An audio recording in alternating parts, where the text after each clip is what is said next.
Hello guys, in this video I'm going to show you how to set the long press action on the Gaia GPS application.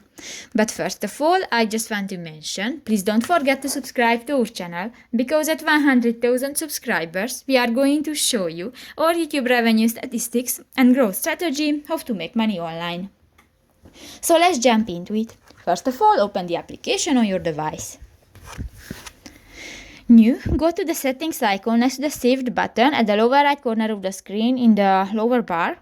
And here you can find different options. Here go to the map control section and go to the map interaction section, and you can find the last option, the long press action. Here you can select none, show tab drawer, create route or create waypoint option, and just select one, for example the none, and just click to the circle and done. So that's pretty much it for this video guys. See you in the next one. Bye bye.